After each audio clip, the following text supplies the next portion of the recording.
ఫైనల్‌గా కొన్ని నెలల గ్యాప్ తర్వాత కవిత ఇప్పుడు మళ్ళీ కల్వకుంట్ల ఫ్యామిలీలో అడుగుపెడుతున్నారు. బీసీ గర్జన సభకు ఆవిడ కూడా హాజరవబోతున్నారు. సో, ఆవిడ ప్రసంగం చాలా కీలకం కానుంది. బీఆర్ఎస్ నిర్వహించే బీసీ గర్జన సభలో డిస్కస్ చేద్దాం. వెల్కమ్ టు మనం టీవీ. నేను మీ మనోజ్.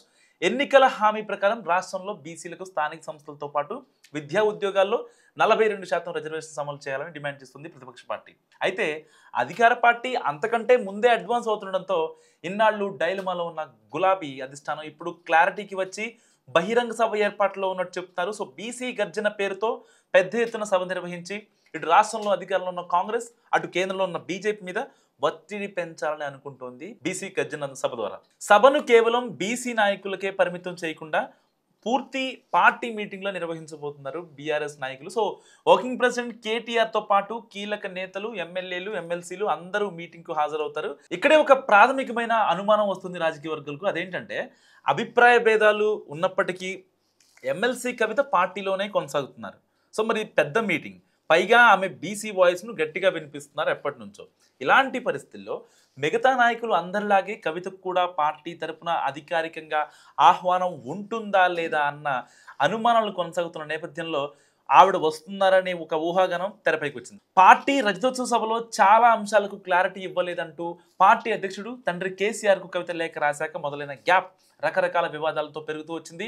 ఇక బీసీ రిజర్వేషన్స్ కోసం ఆర్డినెన్స్ తీసుకురావాలని రాష్ట్ర ప్రభుత్వం నిర్ణయం తీసుకున్న రోజునే కవిత సంబరాలు చేసుకుంటే పార్టీ మాత్రం దాని చట్టబద్ధతను ప్రశ్నించింది. సో అలా పార్టీ ఒకటంటే తాను మరొకటి అన్నట్టుగా కార్యక్రమాలు చేసుకుంటూ వెళ్తున్నారు కవిత. సో ఈ పరిస్థితిలో పార్టీకి సంబంధించిన అన్ని సామాజిక వర్గాల ముఖ్య నేతలు బీసీ గర్జనకు వెళ్లాలని నిర్ణయించడంతో కవిత విషయంలో ఏం జరుగుతుందన్న ఉత్కంఠ పెరుగుతోంది. ఫైనల్గా కవిత అయితే వస్తున్నారట బీసీ గర్జన సభకు. సో కరీంనగర్ సభకు తనను ఆహ్వానిస్తే తప్పకుండా వెళ్తానని సన్నిహితులతో చెప్తున్నారట కవిత. తాను ఇంకా బీఆర్ఎస్ ఎమ్మెల్సీగానే కొనసాగుతున్నాను కాబట్టి పార్టీ కార్యక్రమాలకు తప్పకుండా హాజరవుతానన్నది ఆమె వర్షన్. అయితే ఇప్పుడు బీఆర్ఎస్ అధిష్టానం వైఖరి ఎలా ఉంటుందన్నది ఇక్కడ బిగ్ క్వశ్చన్ అనమాట. సో కవిత ఒక రకంగా తన స్టేట్మెంట్తో పార్టీ పెద్దలను డిఫెన్స్లో పడేశారన్నది చాలా మంది అభిప్రాయం. ప్రత్యేకించి బీసీ రిజర్వేషన్స్ విషయంలో పార్టీ లైన్కు భిన్నంగా మాట్లాడిన కవితను సభకు పిలుస్తారా లేదా అని ఉత్కంఠగా ఎదురు చూస్తున్నారంతా. మామూలుగా అయితే ఆమె మాటలు చేతల్ని చూసి చూడనట్టుగా తీసుకోవచ్చు. కానీ ఇటీవల జరుగుతున్న పరిణామాలను బట్టి చూస్తుంటే మాత్రం మ్యాటర్ మరోలా ఉంటుందేమోనన్న సందేహాలు కూడా వస్తున్నాయి చాలా మందికి.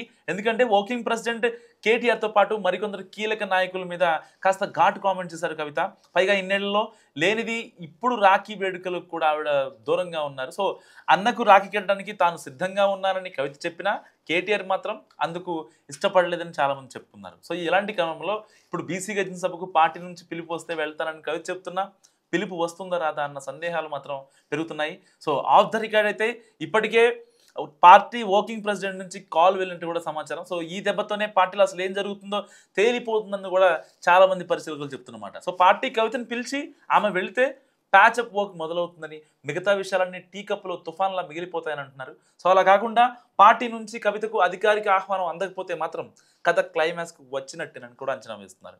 బీసీ గర్జనకు కవితను పిలవలేదంటే ఇక పార్టీతో తెగతింపులు అయినట్టేనన్న విశ్లేషణలు సైతం పెరుగుతున్నాయి. దీంతో ఈ నెల 14న బీసీ గర్జన సభలో ఏం జరగబోతుంది? కవిత వస్తారా? కేటీఆర్ ఆహ్వానిస్తారా? లేదా డైరెక్ట్గా కేసీఆర్ఏ ఫోన్ చేస్తారా?